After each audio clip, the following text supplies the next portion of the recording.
Hello, it's Graham Cofe with another My Music. It's that time of the week. Oh my goodness, it's Friday. It's the end of the week.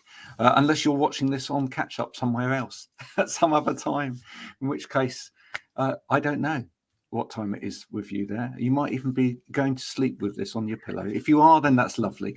I'm going to be speaking to the wonderful Polly in a minute. Thank you for joining me today, all the way from your shed in Cambridge. But before that, we're going to have this little video where we're going to see a lot of flashing lights as a little warning for anybody that suffers with epilepsy or anything, and some people throwing guitars in swimming pools, which hurts me personally.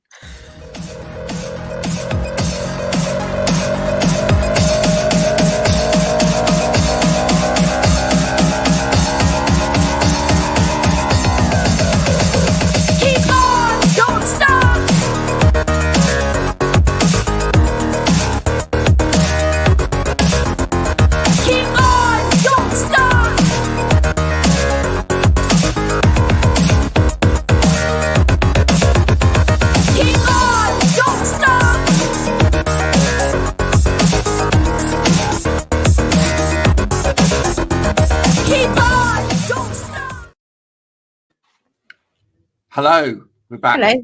I've been joined by Polly. Now, I've always pronounced your name Paulusma. Is that right? Yeah, well done. Spot on. Good. So where's it from? Well, it's my husband's. I was a child bride. I got married when I was 25, and it was just as I was... That's not young. ...embarking on my music career. And I just thought, oh, it alliterates, so I may as well stick with that. But it's my husband's Dutch-Canadian, so it hails from Friesland, which is in the Netherlands. But in fact, it went to Canada, so they say Paulusma. Paulusma. In Winnipeg, so I just say Paulusma. Yeah.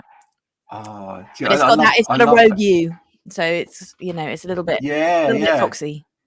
It's actually it's one of those words when you're slightly dyslexic like I am, that's really quite hard when you're spelling it out and you keep going, is that right?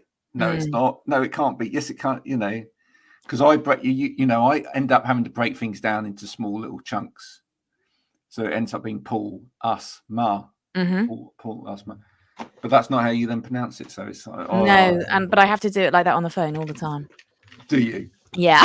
Do you know what? I love all of that. Yeah. I mean, people can't get my name right, and it's only 5 letters. It's Cofe. My surname's Cofe, as you can see. Well, it's kind of obscured by my head, and I go, it's Coat with an H on the end, and then as they spell it back, they go, so that's COAF.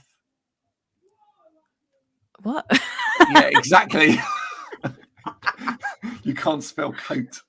I'm glad it's not just me then. Anyway, yeah, no, I'm suffering from the surname. It's thing. Everybody in the world, I think. I really do think. Now, listen, I'm so glad you've come on. I've been following your career for years, it seems. Oh, thank you. Although that sounds rude to say that, because obviously, you've just turned 21 and no. I've been around, knocking around. It's 20 years next year that my debut album came out. It's the 20th anniversary, and I'm very proud of all of that. It's I've got some miles on the clock, and they all I've loved every second of it. I've got to be honest. So I don't mind. I don't mind the longevity tag at all. Yours, if I'm completely honest, yours was an album like many a good album actually that you just accidentally find, where I was just looking in a record shop, and I was just taken by this title, Scissors in My Pocket, and I thought, oh, that sounds like my cup of tea. I don't know whether you've ever done that, but I just used to buy albums on the basis of the titles, thinking, actually, I don't know what this sounds like, but I'm going to take it home with me. And I was happily, I was happy with the results of my purchase that day. I'm very glad to hear it. Yeah. So what started you along this journey of songwriting? Well, I wrote my first song when I was 10. So it was a very unconscious, instinctive response to being alive, really, for me. And I think a lot of songwriters I've spoken to have a similar story. I was actually in a cupboard. I remember it. I was in a cupboard. This is why you're in the cupboard now. Yeah, I've just replicated my cupboard. It's just got a slightly bigger and a few more guitars in it. But I had a little Casio keyboard, and I was in the cupboard playing. And I decided that Paul McCartney I can't remember which song it was, but there was some song of Paul McCartney's that I just thought, those lyrics are rubbish, Paul.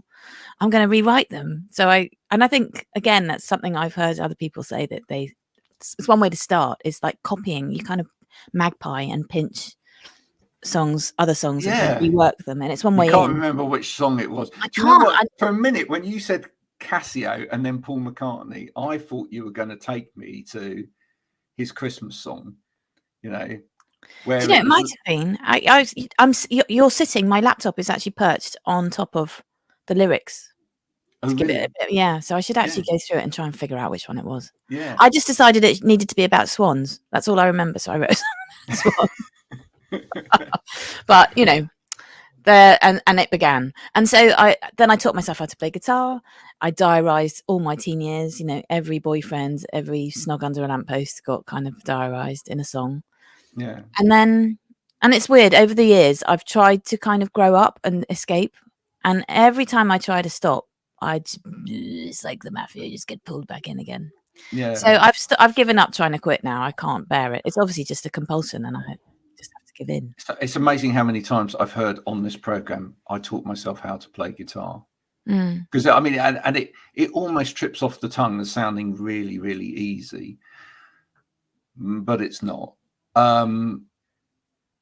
Did you ever have any lessons from anybody, or have you along the way had people that have gone, oh, did you know you can do this, and you've kind of picked up those little bits? Totally. I played regularly until I was about 20, and around the same time that I decided to follow my heart and give it all a go professionally, I actually did some backing singing for a band called Ben and Jason back in the day. They were with a label that's now no longer with us called Go Beat, but they happened to drink in our local pub, and they were exquisite songwriter chaps. Ben Parker had this unbelievable voice, and I had the great privilege of being asked to backing sing on their album 10 Songs About You, and it was like one of those title, isn't it? Great title. It's an amazing record. It was lovely, and it was one of those moments. I think I was trying to quit at that point. I was trying to stop doing music. I think I was trying to be grown up and to be a novelist or something far more highbrow. And I had one of those Damascene moments, the headphones were on, and it was almost like I'd been struck by lightning. It was like, this is what I'm supposed to be doing. What a plonker. I can't believe it took me this long to work it out. But yeah, but Ben showed me how to detune a guitar. And honestly, that was like a window. I've hardly written a song in normal tuning since that moment. So there's been like 2, I think, in all my albums. All the other songs have been in funny, wonky tunings, and I just feel like the guitar comes. Is there a favourite? Is it Gaddad or? I just make them up. I don't. Half the time I don't really know what I'm doing. If I can't reach, it's actually laziness, Graham. It's like you're trying to reach and you can't quite make it. So it's like, if I just take it down, I can make it. If there's a certain note you want to hear in a chord, I'm a big sucker for a third at the bottom. Right. It's a bit Joan Armour trading. It's like this lovely kind of rooted thing that's going on at the bottom. So a lot of my tunings will sort of pander to that desire to hear a third somewhere. A third. I think in numbers. From the top. I was intrigued the other day actually watching the chap from The Darkness, Justin, doing his little podcast, and he was listening to Lewis Capaldi's latest song, and he went, "Oh, he's done the key change there. Oh, it's dreadful, but it's okay. He's put the 9th in there." All is forgiven. All is forgiven. It's okay because he's got the 9th in it. I thought that was a lovely touch. Yeah. It's these little things, you just sort of nuances. There are resonances, I think, with guitar, because I write on piano as well. So obviously that's a different language entirely. But with guitars, you've got all these strings that are ringing. The ones that you don't put your fingers on are the open ones that chime, and they'll be droning away.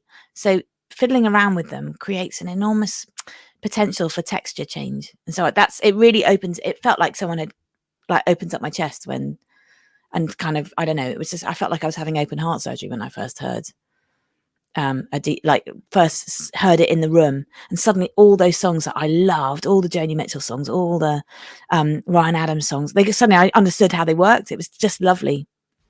So yeah, detuning's been a big thing for me. Yeah, that's really amazing. Joni Mitchell. In terms of influences, were there main influences on you, or have you been a sponge to music all of your life? I try to listen to as much as I can. It's so hard though, isn't it? It's not enough. There's not enough years. There's not enough time. No, but I try to keep it open, because I just love all kinds of music. So, and it's weird how you listen to something and it's almost like a sausage machine. Like what you put in, something comes out that you can kind of hear the influences of things you've been listening to. Or at least with me, I'm very, I just steal all the time. Magpie all over the shop. Yeah. But the big influences were like obviously Joni Mitchell and Nick Drake, John Martin, Neil Young. That's a kind of basic layer. But then there's this kind of other layer of like when I grew up, when I was born in 1975, so I was like, I was 14 in 1990. So it's things like the Mock Turtles and the In Spiral Carpets and Stone Roses. Yeah, all of those melodies were really massively influential. Della Mitri, things like that. Like I think Justin Curry's one of this nation's finest songwriters. I love going to see him play when he comes around solo. I used to play Della Mitri songs on the guitar, and I had an Irish friend. Yeah. Who could sing them with that Irish kind of accent, which was lovely. But he couldn't play guitar, so he used to come around and go, "Play this Della Mitri song." I want to sing song. I want to sing it. Yeah. That was at uni. Yeah, just used to sit in the lounge and go, "Oh yeah, play another Della Mitri song." But yeah, such brilliant songs, little stories that develop in those songs. Yeah. But lately, I've been listening. I love a story. I love it when my hairs go up on my arms. That's what I'm really a sucker for. And sometimes it's story led. Sometimes it's just a turn of a melody that will just blow my mind. I've really got into John Coltrane recently. Oh, so, I mean, I just like going. I just sort of, I feel, I when did you start around. Sort of blue. I'm stuck on my favorite things. I listen to it over and over and over and over again. Yeah. It's because of the pianist. I think he's called. Hang on, I'm going to get it wrong now. Tyner McCoy. Tyner McCoy. Yeah. Wow. So I've spent ages trying to learn how to play that. So you're sitting there because that's going. Dun, yeah, I'll listen and figure it out. Sort of, yeah. It's those, and the thing is with that kind of music as well, it's the spaces, isn't it? It's all about the spaces. Too right. It's completely about what you're not playing, and where other people fill the gaps. Which is a. Have you found yourself getting better at that over the years? Because I think it's something when you're young and you start writing, you try and fill space all the time. Yeah. And as you get older, it's kind of like, I'm really going to work hard on not playing now. Yeah. I'm finding it easy. Like when I play with other people, that like it's hard as a working musician. You often are constrained by budget as to how often you can go out with a band. And when I'm out with my band, I find I go on leaps and bounds learning that lesson. But when you're out solo, it's harder because you've got to make the noise. Well, interestingly though, the aforementioned Ben also taught, the other trick he gave me was when you're playing in a pub as a solo artist, the instinct, if people are talking and you're trying to get them to shut up and listen, like the instinct is to play louder, but actually the trick is to play quieter.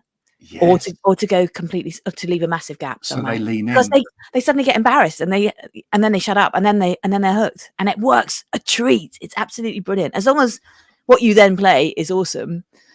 That's the way to catch them. It's interesting. Yeah. It's like a fishing expedition, Yeah, but that silence is actually the way to draw people in. So it does apply when you're on your own too. But I find when I'm playing with my bands, I learn so much from them. They're both jazzers as well, and so they teach me a lot, and I learn from them. I love playing with other people. It's really something I really want to try and do more of. You played a bit with Catherine Williams. Yeah, so we've got a tour coming up, which is great. Yeah. But that's 2 solo shows, right? Yeah. So again, I'll be by myself. We're going to play. I think we'll end up throwing a few little numbers in at the end that we do together, which is great.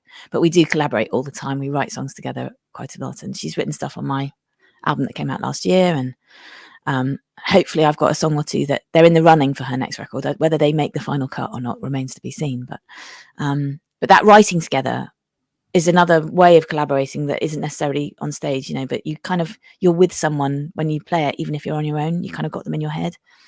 So there's different ways of imagining it. But yeah, I love working with Kath. I love working with anyone, actually. It's great playing with humans. I think that's one of the great things about music, is it's so collaborative. I think it's liberating for artists to play with other people. I don't know. Do you follow people like Boy Genius? Phoebe I will make a note. Phoebe Bridgers, yes. Phoebe Bridgers, yes. So her supergroup that's out and about at the moment. Oh, yeah. I've seen that. Yeah. I know who you mean. Yeah. But it was interesting listening to them talking about, you know, because they're all really incredibly busy, struggling to find the time in the diary to do this. But then, thank God we did find the time in the diary to do this, because what we've gained out of it as individuals, to have the experience of writing and doing those songs together, and they just look like they're having the absolute time of their life, because they're, you know, they're joining each other on stage and their own solo shows as well, and it's just, I think it's just helping them develop as individual artists as well. So I think you've got to push yourself to collaborate, haven't you? It's been one of the great joys of the last few years for me. I never used to. I was always quite a lone wolf, but since about 2015, Kath asked me on a songwriting retreat. She's organised a few of these, and they've all been the stuff of legend. I mean, the number of songs that must exist because of her organising these groups. It must be in the thousands now. And we were, so I went on one of those retreats. That was the first time that I co-wrote properly. It was the first time that there were lots of firsts on those, and I did a series of them with her after that.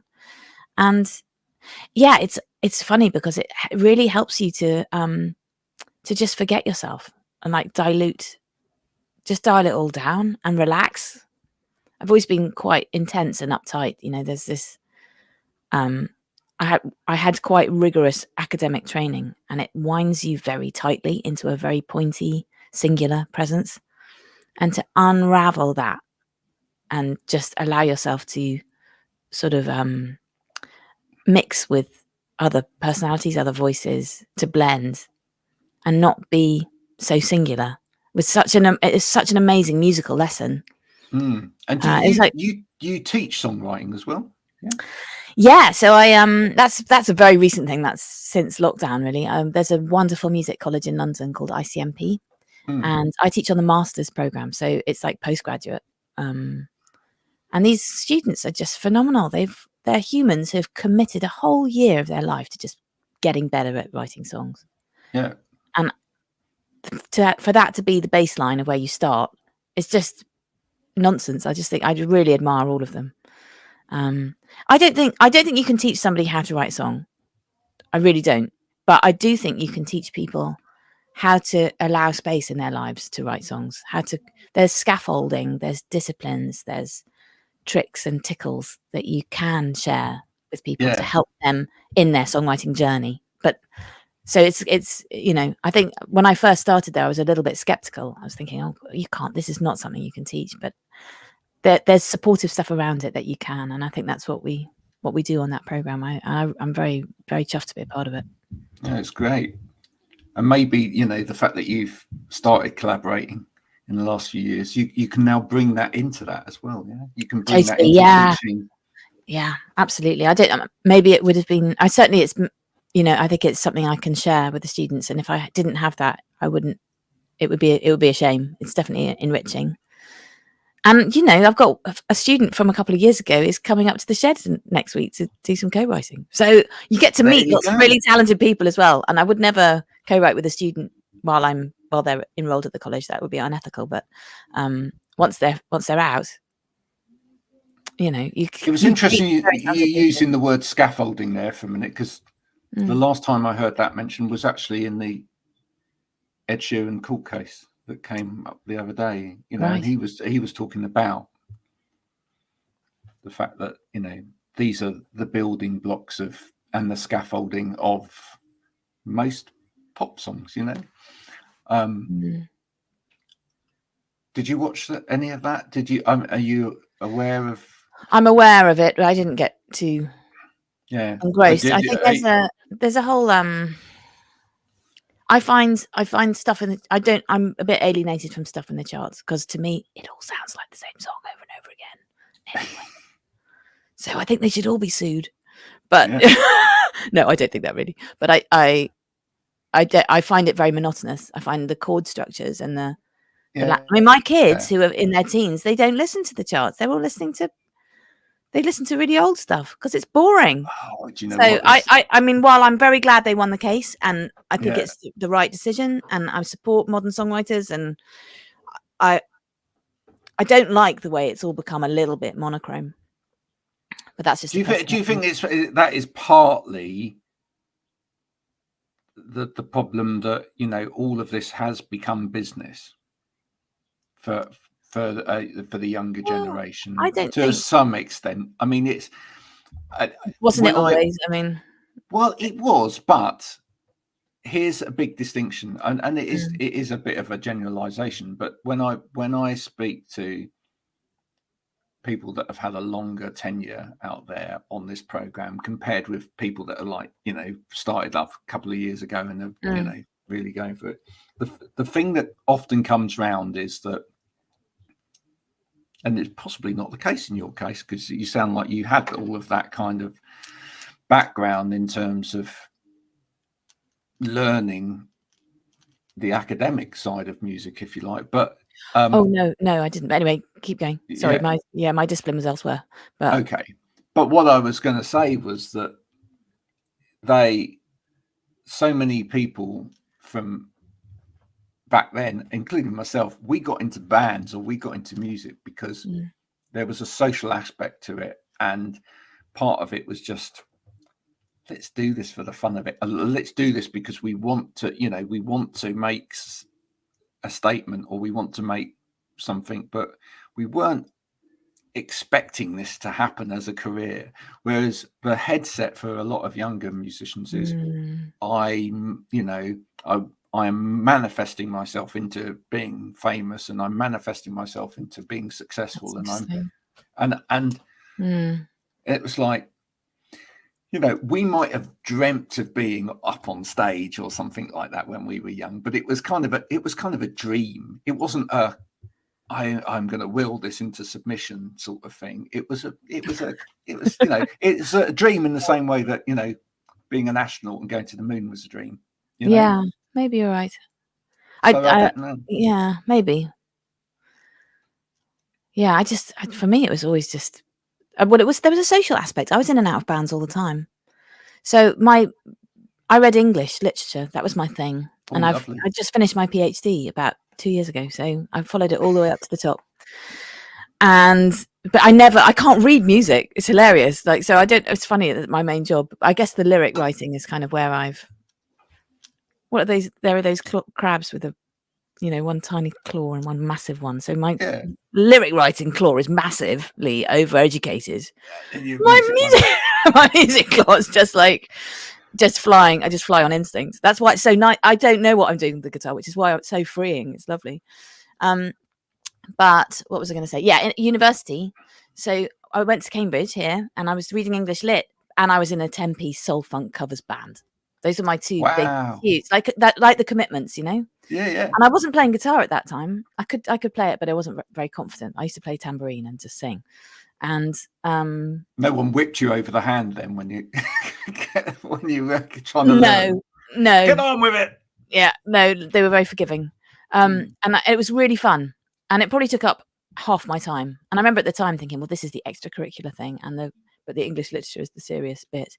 But when I take a look back now, I realised that both bits were massively important. Like I learned so much about stagecraft, so much about harmony. I'd learned loads of stuff about performance from doing all those gigs. But it was a laugh. It was like social. It was, and we kept the band going. 5 of us of the 10 ended up in London in a band playing the King's Head in Fulham. Blah blah blah. We toured we did the Dublin Castle and all those places, and that was social too. So I know what you're saying. It was a lot of it was about personal development and fun, and just doing it for the sake of it because it was ace, and also it was quite useful for meeting attractive boys for me.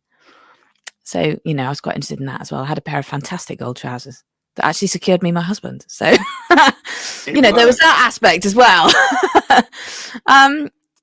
But I also did have slight robots. I must manifest. I must confess. Oh, did you? Oh. I was absolutely driven to get a deal. I was obsessed with getting a record deal. Because I was obsessed with disseminating my songs. Once I started really stockpiling and writing loads of songs, it wasn't about the money. It was about almost like a kind of creative DNA. It was wanting to just get my songs to people. I felt absolutely compelled that it was my purpose. And honestly, I do still have that. It's weird. It's a drive to, it's slightly honed, and over the years it's become, I listen to, I don't know if you ever listen to Reverend Richard Coles on a Saturday morning. I think he doesn't do it anymore, but he was on Saturday Live on Radio 4. Yeah. And he was describing about why he became a vicar. And he said, I want to be there on the most important days of people's lives. I want to be there for the christenings, the marriages, the funerals. Okay. And it really resonated with me. I was like, oh, I'm a vicar of song. That's what I do. Yeah. I want to be there. Like the way that songs have been there for me. Like Joni Blue has given me a hug on so many occasions. I can't even begin to fathom how many times that album has taken me in its arms and made me feel better in moments of crisis. And all the other, Nick Drake's Man in a Shed constantly brings solace. And if that's what drives me to do what I do. I want to give people hugs remotely. I want to be there in those moments. And, I get odd little messages every now and again from people saying that something like that's happened. And it blows my mind. And it gives me another 10 years of rocket fuel, to put up with all the motorway driving and not getting paid and all the crap that comes with the territory. You just, little moments like that make everything worthwhile, make sense. And it's so lovely to have it so clear, like to just know what you're meant to be doing is, I might be wrong, but I don't, that's it's an inner thing. It's an inner burn, an inner glow. So I don't know. And I don't know how different that is to the young people that you mentioned. It may not be. It may not be. They're similar, aren't they? I mean, I think they are. I think they are similar. I just wonder whether there's more structured teaching of it now, or like all things, there's more information available. Right? I mean, when you first started out, where did you find the information?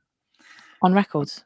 Yeah, exactly. On and in poetry. You see, I was obsessed with the Romantics, and I learned a lot from the Romantic poets. Okay, so you found, this is the interesting thing, because you found the solution in art itself, right? And maybe the difference is that is the starting point for a lot of young musicians, not necessarily in the art itself, but actually in things like YouTube and wherever, where it's like all curated. What people saying how to do it, or though someone else has immersed themselves in the art and then gone, right, and now this is how you do it. And then, I don't know. I kind of wish someone had told me how to do it. But I could have cut out a few, cut out some of the corners. But sometimes you learn from those corners that you have to go down. Yeah, you're right. No, it's good. I'm just watching my kids. It's really interesting because they're not interested, and I think they know it's being. They're not interested in music. In modern music, they just think it's stupid. Is there anyone that they're interested in? Yeah, they listen to lots of old stuff. They love David. Yeah, but anyone new? David Bowie. you know, I feel like my work here is done. I didn't do any of it. But they use YouTube. They go roaming around. It's like YouTube will suggest, and you know, and they find so many cool things that I haven't heard of. My older one listens to loads of French pop music and singer-songwriters. They're super cool. And I think, can I ask you, Polly, was that always the case, or was there a point where you were not cool, Mum, and Mum's music wasn't cool because it's not my music? It's not my. They go off and find it themselves. They show me stuff. Right. It's amazing, but they're not interested in what the conveyor belt is trying to feed them. They don't care. That was really interesting. That's really interesting. Mine have discovered that all of the same things. Yeah, there's lots of comments coming in. Thank you, Graham. Oh, cool. Hello, everyone. Hello. Mine similar, but actually a different route. Because to begin with, I've just always listened to whatever I've wanted to listen to. Obviously, my wife, who's not a music person per se, tends to listen to whatever's in the charts, pop. She doesn't like to think about music too much. It's not her thing. And so it was always a case of like, well, Dad's music's not cool, until it was. Victory is yours. Yes. And it was like, you know, I love it when they go, they try and play me something and they go, Dad, you should hear this. And go, yeah, that's David Bowie. Oh, you know it then? Yeah. But it's kind of, but then I've just had to kind of let them find that path and let them come round to, you know, the fact that they've, as you say, it's so easy to discover these things. And these days, what's really great about it, which was a harder path back in the day when I was young, was that, you know, to discover music, you would hear something, you would love it, you would fall in love with it, and then it was like find somebody that actually had these records. Go around their house, spend the afternoon brewing beer and taping from vinyl to cassette, so you could take it away. We're going to start sounding really old now when we start nostalging about and yeah, but it's true, isn't it? And about tape to tape. And I know it was lovely. It was lovely. I loved making mixtapes. Were like the ultimate love letter, weren't they? I had one boy who bombarded me. He sent me 20. Yeah. And I finally gave in and went out with him. And they were mixtapes have come back. Mixtapes are coming back now. Good. They were brilliant. Most artists are now releasing their albums on cassette again. And I think one of the reasons for this is that you can't beat the physical aspect of human living. You can't beat something that's tactile. No, I'm looking at all my merch thinking, I hope other people agree with you. But I agree. I'm not sure about tapes. I think the sound quality of tape is just not something I want to return to.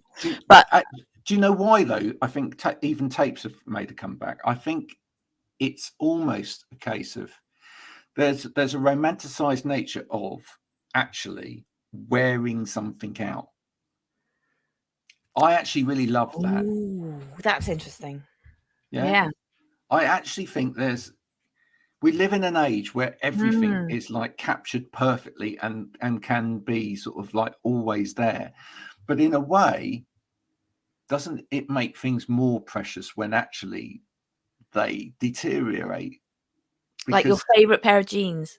Like your favorite pair of jeans, like a photograph, like a real photograph. I mean, who does those anymore? But we should, because they you know when like you have those photographs that you go back and you look at like you in the 60s or the 70s or whatever, and like the colors like my gone God. all orange and what does the world was orange. The summer of 1976, everything was orange, and it's going, but it's kind of like it's almost you almost feel more attached to it because it's like also presumably like us. I mean, we fade because we fade, and that's what I was just about to say. It's like that's like my memory fading in front of my eyes. It's kind of like, and it almost feels. So I think there's hope. I always feel, I really do feel that now that actually we've, and I don't think it's any, I don't think it's any accident that more of this has happened since the pandemic. And I don't want to go deeply into the pandemic, but I do feel that the world stopped for a minute and we all got off the bus and we all realized that we're this big. Yeah. And actually these real things are important to us. And I'm really pleased about that. So in a world there where, you know, music is being made by robots now, and you know, a lot of stuff that's being written is being made by robots and everything else. I think it's great that there's a whole, against that, there's a whole tide of humans going, do you know what? I want to keep my old jeans. I want my tape that's going to wear out. I want a vinyl that's going to crackle. I want all of that. I want Polly's t-shirts. Or my vinyl. Or your vinyl. If I move my head, you can see all my vinyl. You see all those cardboard boxes over there? Hang on. Oh, yeah. That's lots of vinyl. And there's lots of... And I got these little books up here. There's another album. It's really nice. I love having stuff that... It's tangible. Yeah. Yeah. Haptic. Haptic experience. Anyway, yes. I hope we're not sounding too like old fogey. No. I think it's beautiful. I think it's a beautiful thing. So what... I mean, you sound like you continue to be wonderfully driven. But what pushes you? What excites you now at this stage in your life about in music that makes you go, I want to push even further? Well, it's just I want to show you something, but my computer's on it. Like an explanation of that vicar analogy thing. That is definitely part of it. I mean, just the magic alchemy of finding that perfect little change. Oh, bloody hell. You're always looking for it. And even when you find it, you want the satisfaction lasts about an hour and then you want it again. It's awful. It's like a kind of drug. I'm going to drop for a second. I'll put it back. Yeah. There we go. This is my morning pages book. I like do journaling. I think a lot of creative people do this. Like every morning you write the Bible of Polly. Yeah. No, you wake. It's a common practice to wake up. I'm looking for my Artist's Way book. It's not here. You wake up and you just write 3 pages of crap. And often it's moaning, whinging rubbish. But it's great to get it out. It's very therapeutic, actually. I think most people do that on social media every morning. Yeah, no, this is not for sharing. But no. in the page of my book, I've got this little thing. Yeah. This is a card that I won't reveal all the contents of it, but it's a card that an old lady sent me. She's actually died. But there was a particular song of mine that really, it did some good at the right moment with her. That's what fuels me. Stuff like that. And that's it. It's not rocket science. And finding magic chords. And finding magic chords. And magic melody turns. Oh, when you get one of those turns, you know, like a swallow going. Oh, yeah. Those are good. I love it when I hear them. And it's almost like just hearing them in a song, someone else's song, is almost as good as when you find one for yourself. I'd spend hours just trying to put my hand. I don't know whether you must have done this. Just trying to put your hand in a position where it feels uncomfortable on the guitar. No, you change the strings. You don't have to. You see? No, but yeah, I could have done, I suppose. But I quite like the, you know, can my finger like the kind of get thumb breaking kind of this sort of thing. Yeah, but just the physical challenge of it. Yeah, the physical challenge of it sometimes I think is quite wonderful, you know, because part of you in your head is going like, nobody else is going to be able to do this. Of course they can, much better.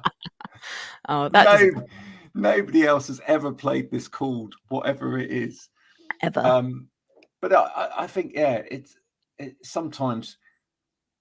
I mean, actually, that's one of the things. Do you feel quite connected to that sometimes when you're writing on something like a guitar, for example? Is is the loveliness about your own limitations, if that makes sense, in terms of, you know, some people can play pretty much anything on the guitar, and you look at them playing the guitar and it's almost like their fingers come off and move 5 frets and land again, and you just don't understand physically how they do it. But sometimes feel that some of the best songwriters, their limitations physically have actually allowed them to write some of the best music, because it's actually, you gravitate towards things that perhaps feel comfortable for you, but actually other people wouldn't think about, because they're just thinking about structure or chords or notation or scales or things like that. But it's like, you know what, that actually just feel that. Yes. So that's what I think about all of that. I think it doesn't matter how well or badly you play. That's not the hard part. The hard part is the connection between putting it all together, the emotion, the intention, and the output. And you can have the whiz flashiest guitarist in the world, if they're not connected, it doesn't have their emotion and their intention. No, it's like, it almost becomes, are we allowed to swear on this? Try not to, but you just go, okay. A load of old cobblers. Yes. And also you can have a really simple song that is also a load of old cobblers, because it's not connected.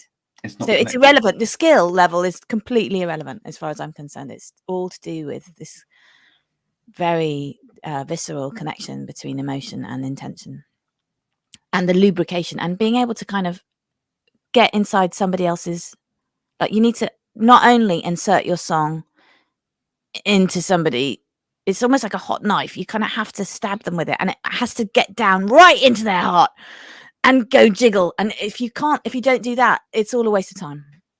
So that's always the end game, is like trying to have this frictionless, seamless connection into the heart of somebody else. And you almost got to bypass their brain as well. That's another trick. It's like trying to just bypass everything. It's about lubrication and frictionless connection. So sometimes that noodly fiddly technical excellence is actually interrupting the friction, like it's creating friction on the flow. You need that. You need seamless, frictionless delivery, and that's all to do with emotional connection. That's what I think. It's a good job you've got a voice that can do that, then, isn't it? I don't know. I hope I do. I just open my mouth and see what comes out. You know, I try to, as I've gotten older. Do you try not to think about singing? I think very hard about the discipline of preparing my voice these days. I've got a set of exercises. I never used to. I always used to just wing it, have a packet of fags and a pint, and get on stage, and off we went. Off we go. As I've got older, I've discovered, actually it was coming back to music after I went back to do my PhD, and the kids were small. I just had to take a step back from music for a few years for lots of family reasons. And when I found myself reapproaching music, I wanted to kind of give myself some confidence, and I found this old tape that it was a mini disc. Remember them? If we're going to get into format. Mini disc is the king of all of them. I love it. So I had this old mini disc tape I had one singing lesson when I had a very swashbuckling manager. She got me one lesson with the singing teacher to the stars, Mary Hammond, and I taped the lesson. And I found this tape in the back of a cupboard as I was kind of coming, blowing off the dust and coming out of the mothballs. And I thought, well, I'll just do this. I'll just do these exercises every day just to build up my muscle again, and get myself gig worthy.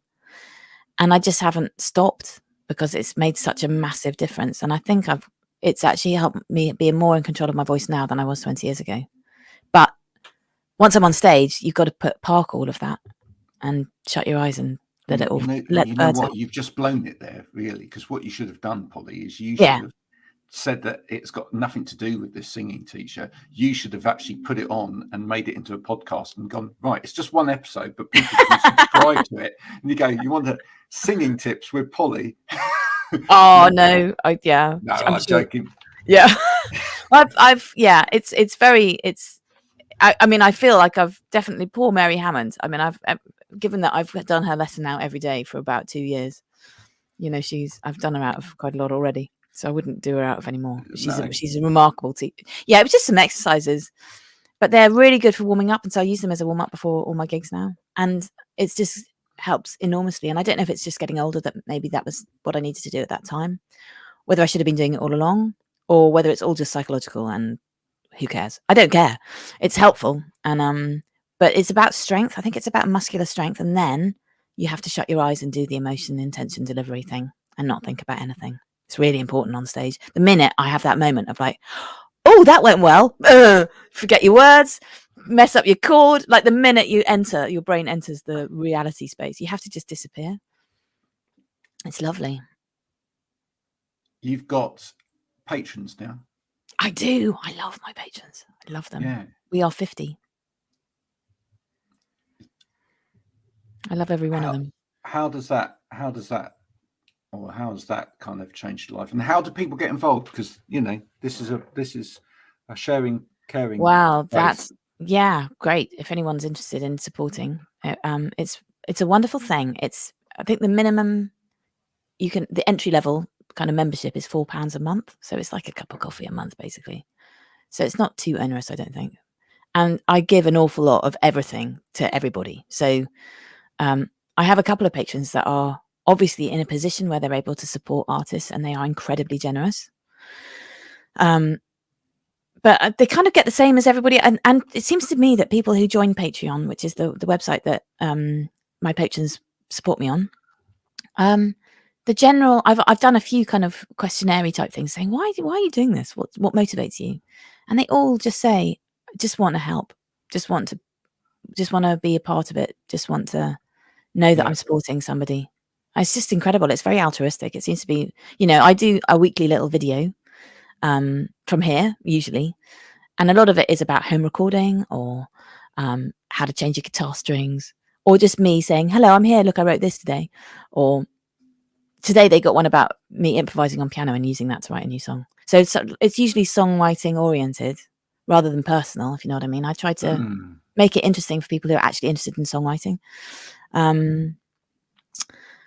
And I do, every month I do a live stream as well, a little concert which is private just for the patrons, and I play brand new songs in those forums. So it's quite nice for people who really want to be part of the story and kind of contribute, because honestly they keep the lights on for me at the moment. It's really you know, especially the way the world is right now, it's made a massive difference. Have you got a name for them yet? Have you got a name for your little group? Well, there are different tiers. So there's like VIP patrons and what, but I just, to be honest, I'm quite egalitarian. Everybody's just kind of in on the same. Yeah. There's one particularly high level, which is the house concert level. And so if once a year I go. The Betty Boothroyds and I know that people give people different names, different tiers, don't they? I mean, I was thinking, like, you know, I've had Christian Hirsch on here before, I mean, and all of her supporters are called Strange Angels after one of her songs. So, which I thought it's a lovely thing, and she calls them My Strange Angels all of the time when she. Oh, that's nice. I'll have to think about what maybe I could give mine. They definitely deserve a special label. A nice little name that they can then come collectively together. I will think about a title for one of your songs that would suit that. It may take me some time to think about that, but I will have a think and report back. I'd love to know. If there's anybody in the chat who wants to propose some, I'm all ears. Or maybe ask the group, what would you all like to collectively be known as? Which of my songs would you pick as a title for you as a group? That would be lovely. I do have a song called Linchpin, and it would be very appropriate if they were the linchpins. That makes a lot of sense to me, because they really are the linchpins at the moment. That's tremendous. But yeah, they're a great gang. And so like there's one that I go and do a house concert. The promise is once a year. It tends to be a bit less than that, but because they're quite remote. But it's wonderful when I go. I love it. Every time I've done a house concert there, it's been really jolly and fantastic.